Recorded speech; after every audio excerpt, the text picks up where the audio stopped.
Hey, how you doing? It's Lindsay here. So nice to see you. It's been a while, so I just thought I'd hop back in with some updates. So today what I want to talk about, and I don't really want to keep talking about it, but it's something that I've talked about up till now so much. So I just feel like I need to almost, I don't want to say close the chapter, but it does feel a bit like I'm closing the chapter. What I wanted to do today is to just kind of give you an update on the stages that I've found since going through my divorce, because it's now 2.5 years ago, and there was a lot of big changes that went on. So now I can look back over it and kind of see how it panned out. And the reason I want to do this episode is because I speak to midlife women all the time, and it's something that is kind of brewing as part of our awakening and our wanting to kind of, jump into freedom. And so I just wanted to share in hindsight what it looks like going backwards. Because as I say, when you're talking about finding your passion, your purpose, life leaves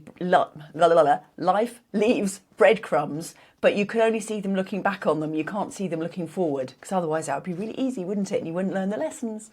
So it's the same for this. So I've kind of made a couple of notes of what it is. So I'm going to keep looking back at my notes. First of all, and the more I looked into this, the more I realised that I probably should have done this before I got divorced. That might have been really helpful, because then I kind of knew what I was going into.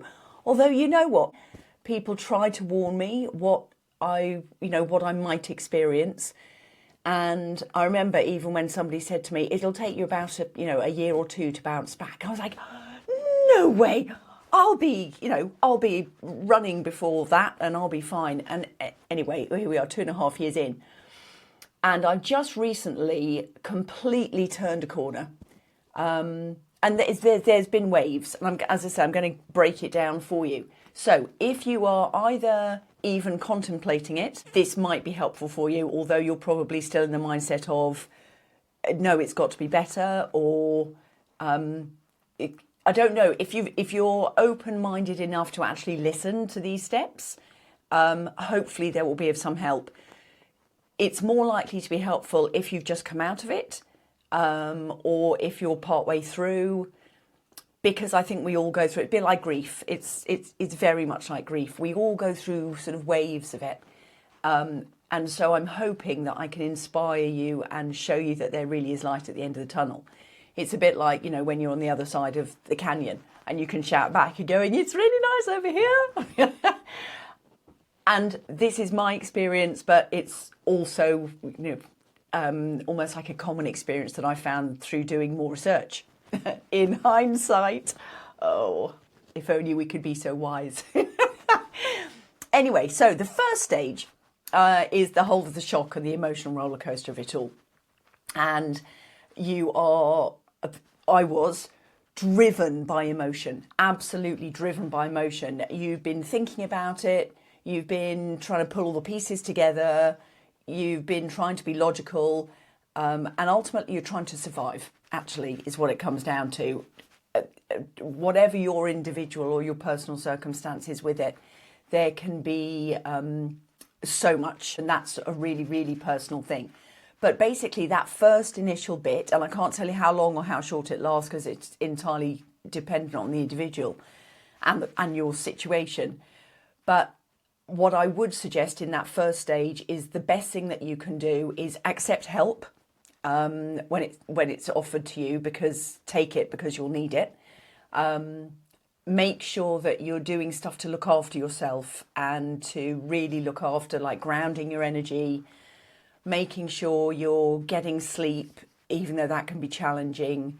You might want to be journaling, or alternatively, you might actually just need to be out in the forest or out by the water or whatever. Follow your intuition, because your intuition is guiding you to the path of healing. And depending on how long it's all been brewing and building up and all the rest of it, it's shock. That's what it is. Your whole body is in shock. Everything is in shock. So it's almost as if you're coming out after a big accident or a major accident. That's your body's going to react in the same way. So that's the very first stage. You're in shock. And even if, I mean, for me, I was really, really lucky in the fact that I felt that I was so guided towards the next thing and the next thing and the next thing. And I was, but then when I look back on it, then I realised where the shock really set in. Anyway, so that's the first part. Then moving on is actually finding out who you are. That's where your whole journey of rediscovery comes in, of who are you, what are you about, what do you want in your life, what's important to you. My whole life, certainly my whole family life, family was my key primary value. It was what, as we all do, you put your time and energy into your family, into raising your kids, into being the best mum you can.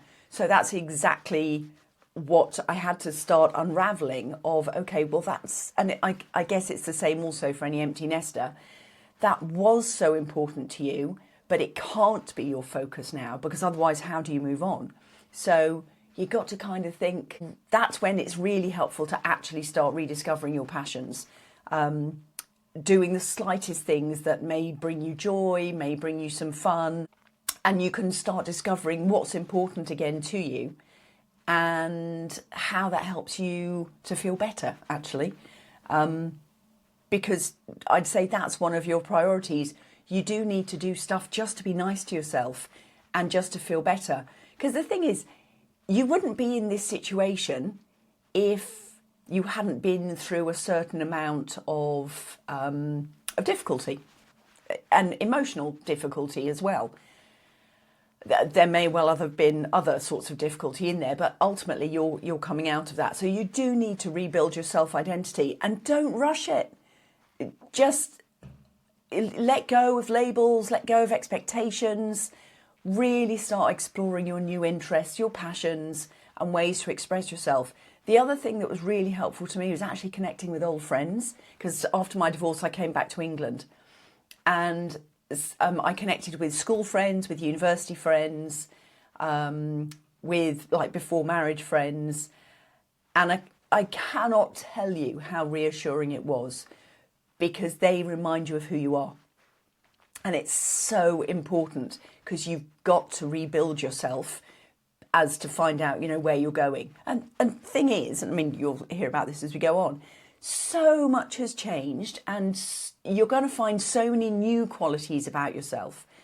But there is a part of you that needs to be loved and cared for and given the time to recover. So that's what I would say the sort of the second stage is, like rebuilding your self-identity. So the first stage, totally getting over the shock and the emotional sort of roller coaster of it all.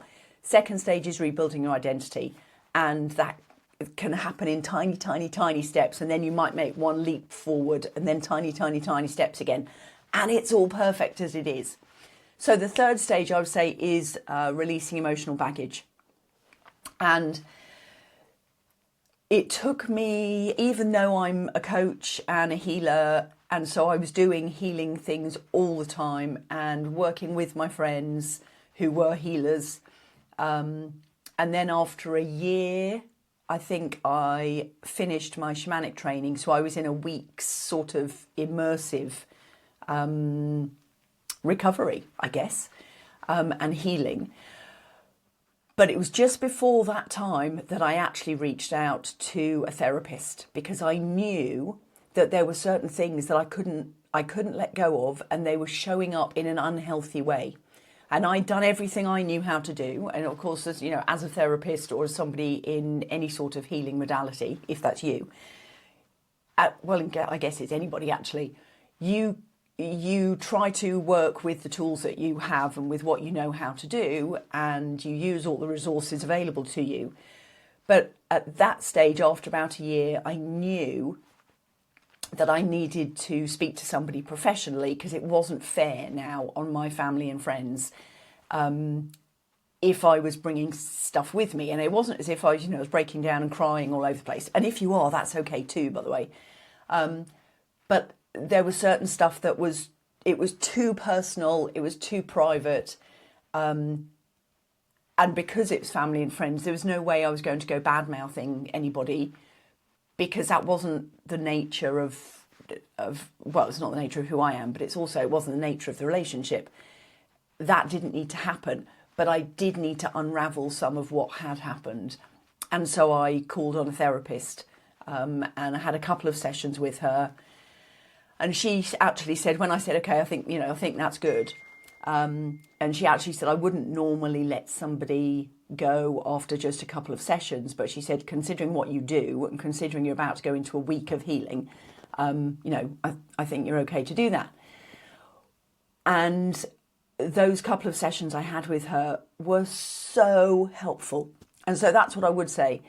You've got to really process the emotions so that you can move forward. So it's like, defragging your computer, I guess. You've got to do that. And after a certain amount of time, you'll start making new connections and being in new situations. And you'll have these little drops of realization of that you get to make your own decision, and maybe you've handled something differently, and that you're not maybe protecting somebody else in the process because it's now down to you, because it's you, yourself and I, you, yourself and you. And that puts you in a really different position. And sometimes you have these realizations of, actually, I can do this. This is okay. We're all good. But I would really recommend that it's a really good idea to unravel some of your emotions and your feelings and your hang-ups and your fears about the future, because they'll come up too. Unravel that with a professional. And it doesn't matter who, whether it's, counsellor, coach, therapist, whatever. And I was doing Reiki and sound baths and meditations and all sorts of stuff, drumming circles. And although that was really helpful, it really was helpful, I knew there was some stuff that was like lodged in here that I needed to get out of my head, because it was affecting other things. And it was just time. I just knew it was time that I had to clear some of that out, and I didn't know the way to clear it out. So that was when I spoke to a therapist, really, really helpful, and got that done. So I'd highly, highly recommend doing that and actually speaking to somebody professionally, not just relying on family and friends, because I think that's really, really important. Because at the end of the day, you want to also build a future with your family and friends. So you can't just keep dragging your baggage along with you. So they're the first three stages. The fourth stage is creating a new vision for the future. So this might happen after some months, it might happen after some years, and it might be really like an ongoing long process. And if it is, that's okay, because it's such a personal thing, as I've said. Okay, so creating a vision for the future. So one of those things is, and I've had to make notes here so I can actually be logical about it, is shifting from loss to possibility. So rather than thinking what you've left behind or what was or what never actually materialised, everything that you'd hoped and dreamed, the things that hasn't materialised, you need to be able to then start making new dreams, because that's really, really important. Excuse me. Because you've got to be able to you've got to have a new dream. You've got to have your new life. You've got to have something to look forward to and a new sort of sun on the horizon. So shifting from loss to possibility, I think, was probably the best way to kind of label it to something. And then setting your own new goals for your personal growth and what you want to achieve. Now, my menopause kicked in right after my separation and just as I moved to England. So I'm still dealing with the sort of physical side. Again, I mean, all of this with the roller coaster embroiled in. And if you are in your midlife and divorce has been one of your situations that you've had to deal with, on top of everything else, chances are you've been dealing with menopause or postmenopause or perimenopause. Let's throw that in there, shall we? Put it in the big mixing pot. So within that, I was managing sort of the stress side of things and the physical side of things. So I did go and get HRT because I really needed that to try and balance out the hot sweats, because then that was affecting my sleep and, all the rest of it. But the other thing, obviously, is the weight gain. I've gained a fair amount of weight and it's a little bit dismal. And I also had to just let myself off the hook for that. And so when I'm talking about creating your new vision for your new future, there may well be things like that that's going on for you too. So number one advice is you've got to be gentle with yourself. Really, from my heart to yours, give yourself a break, seriously. The more you can start eating healthily and start re-nourishing your body, it's almost feeling like that whole turning of the corner, and it's that fresh start. And you will get many of them, because as you heal one layer and you grow into a next layer. So you kind of round that corner and you're like, okay, so coming into, right, I'm ready for this step now.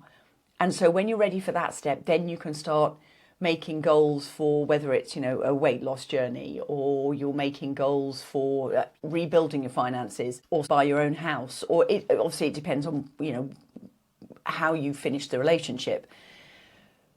But there are certain things, and you think you want to get it all done right at the beginning, but quite frankly, you just can't. It's just too much. So you've got to kind of break it down. I mean, I've got countless notebooks. I've got my, I remember when I've looked back, and there were various different notebooks about, the first things I need to do when I get to England. And literally, within the first week, I'd probably done that huge checklist. And then there's about another 4 books after that of, okay, what's the next step and what's the next step? And it depends what you want to do. If you can just stroll straight into a job, then that's cool, because that's a step. Or if you're looking for a new job, then of course that's another step. It's just be prepared. What I want to say is just be prepared for new start after new start after new start. Because once you've kind of worked with all the healing and getting what needs to be behind you, then it becomes this whole thing about, okay, let's prepare for the future. What can my future look like? And that's when it's really important that I think that you really trust yourself, that you trust your intuition, that you're really gentle with yourself, and you can actually start to get really excited about a new future. Because you've got a new future ahead of you, and you may well want to find love again, and maybe a new career, and maybe a new location, and there's so many new options, and that's what's so exciting about part of this new beginning. But you have to take it in small steps, I believe. And also I'm sharing that with you because that's what I believe. I truly thought that I could jump in and make my new future and we'd all be good. And although, I mean, yeah, I made some huge steps, I also then took some fairly big steps backwards, and then a big step forwards, and then a bit of a step backwards, and sometimes a huge step backwards, actually. And there are times when I really struggled, but call on friends and family, call on your connections, because they've got to remind you of who you really are, because sometimes you'll forget who you really are in the whole process. And if you need to call on extra help, do that too. If you need professional help, go and get that. There is no shame in that. There's enough people suffering with mental health without something as big as this coming along. But, just, be gentle with yourself. So, and then the last one is thriving in your next chapter. So again, another corner turned. So exciting when you can actually start to wake up in the morning and go, oh my goodness, I'm so excited about today. What is it? What have we got today? What am I going to do today? I've got, I'm in my own house, and I've got my own income, and I'm fully financially self-supporting, and whatever else it might be, I'm back to my proper weight. I'm looking forward to that one. Back to my proper weight, or a weight I'm happy with, etc., etc. It might be you found a new man. And all of these things can be so exciting, but don't expect them all to happen immediately because it can just be really challenging. Now, if lawyers are involved, now, thankfully, we didn't have to go down that road. If lawyers are involved, that may also drag things on. And even when you think you're making, because I've heard a lot of people say this, they really think they're getting ahead and they really think that they're moving on. And then suddenly they'll get something from the lawyer and the lawyer's like, oh, you know, there's a thing that needs to be done or some dirt that needs to be dug up or whatever.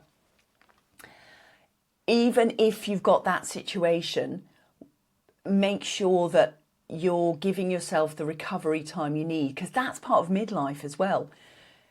We all seem to think that we can just go from, you know, project to project. But the thing about this is you're not a project. You're really not. You're more than that. You are the whole project.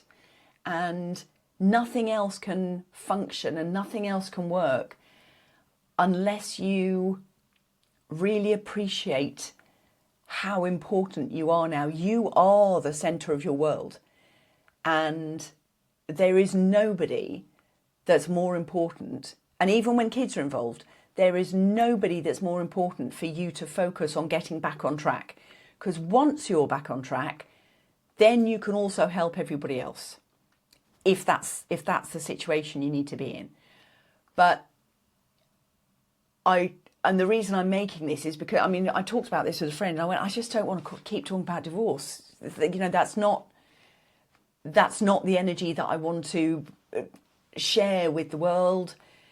And yet it's been such a defining step in my journey that I think, because I have shared it a little bit along the way, bits have crept out, although most of it I've just tried to keep quiet because I just don't want to keep talking about it.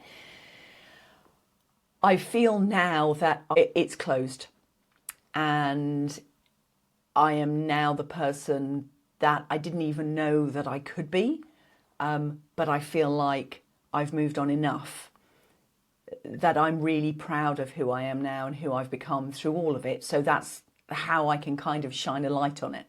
Because when a friend and I were talking about it, and she's also an entrepreneur and she's also been through divorce, and she said, yeah, it's a really heavy energy. And I said, yeah, it really is. It's nothing that I need to labour, but today I can shine light on it.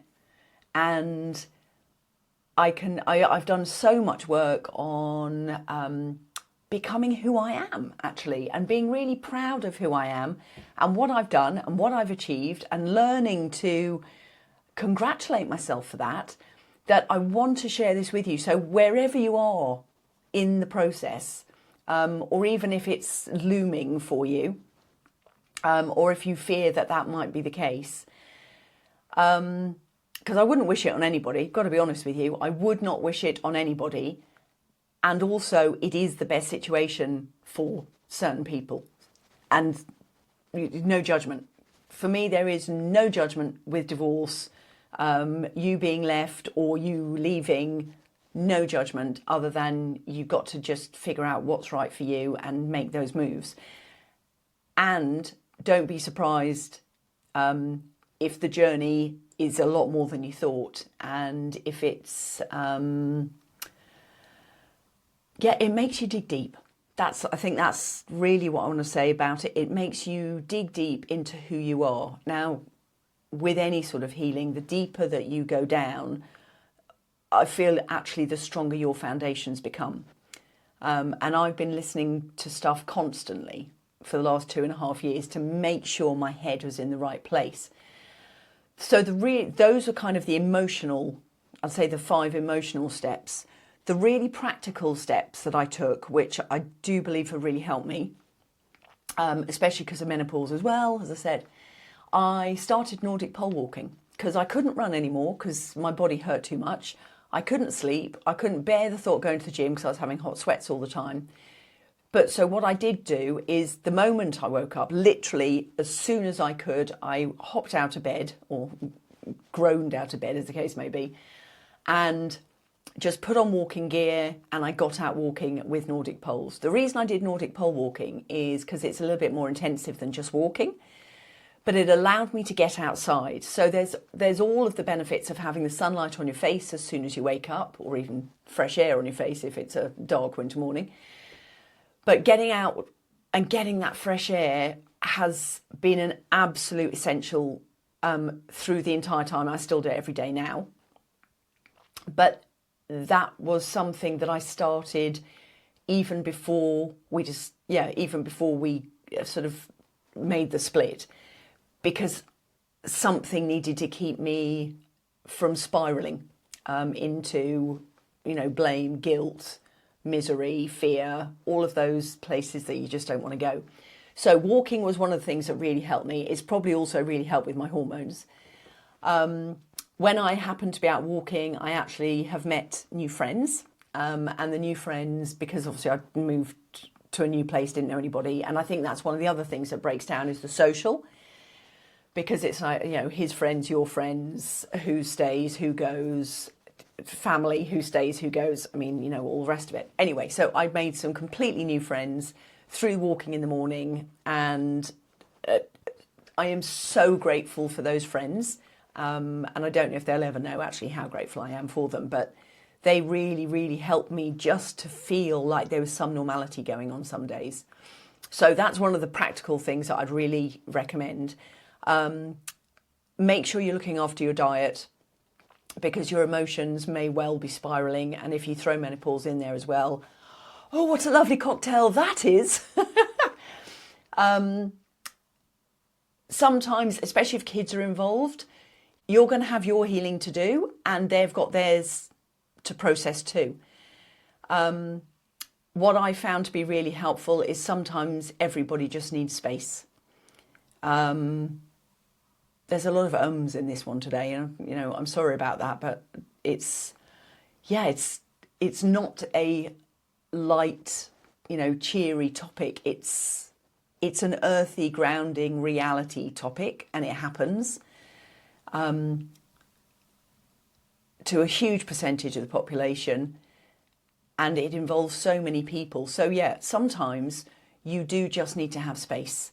I really had to give my older sons space, and even though they're on the other side of the Atlantic, I mean, I yearned to speak to them when they didn't necessarily really want to speak to me, and I had to respect that. And it wasn't falling out or anything like that, but I just picked up the signs that actually they need to do things in their own way, and they need to know that I'm still there for them, but it needs to happen at their pace. So that's the thing, you've got to be really respectful of other people, because they're also healing, and put your boundaries in place as well, so you can be respectful for your healing and give yourself the time and the space and the energy and the focus that you need for your healing. Because ultimately you're the one who's got to walk on with the rest of your life, and you can't be carrying this with you for the rest of your life as baggage, because quite frankly, what's the point? Life is too short for that. If you've made the decision, or if the decision's been made for you, just allow yourself to move on. You've got a whole new future ahead of you, and it's something to look forward to. It could be so exciting, but it can't come with the veil of this is what happened and this is going to define me. It's happened, okay? Accept that it will take healing, it will take time, it will take work. And you might get reminders, of course you're going to get reminders over the years. It might be you've got kids' weddings ahead of you. It might be you've got kids' graduations ahead of you. Whichever it is. But you need to be as clear as you possibly can be, so you can deal with all of those situations, and whatever comes up, that you feel you can be as clear in your emotions as possible, so you can still show up to be the fantastic woman that you are. Because there is life beyond. There are some really good channels or pages, shall I say, on Instagram of women post-divorce. And there are also some really good divorce lawyers, planners. And they will help you to, think about stuff beforehand, but they'll also help you to manage stuff afterwards. So call on those. You might not follow those pages forevermore, but if and when you need them, those pages are there for you, if that's what you need. So, I don't really want to keep going on with too much detail, because I kind of feel like I've covered the stages, the sort of the textbook stages that you can go through, and then some of the more practical tools. I really dived into my spirituality because I felt that I needed to. I really dived into all of the natural healing because that was a very gentle way of doing it. And I could go to a sound bath or a gong bath, and if you don't know what that is, it's like a meditation circle, and then somebody has either a big gong or drums or whatever, and basically you lie down in meditation, and then they can come round and they help to move the energy. And I mean, I've sobbed my way through a few of those. I've snored my way through a few of them, but things like that just will help you to process the energy that's like really deep inside that. You can't even access it through talk therapy, but some of that, it will really help to clean your energy and to help you move forward. And you'll probably come out feeling exhausted, but you may also, a few days afterwards, start to feel lighter.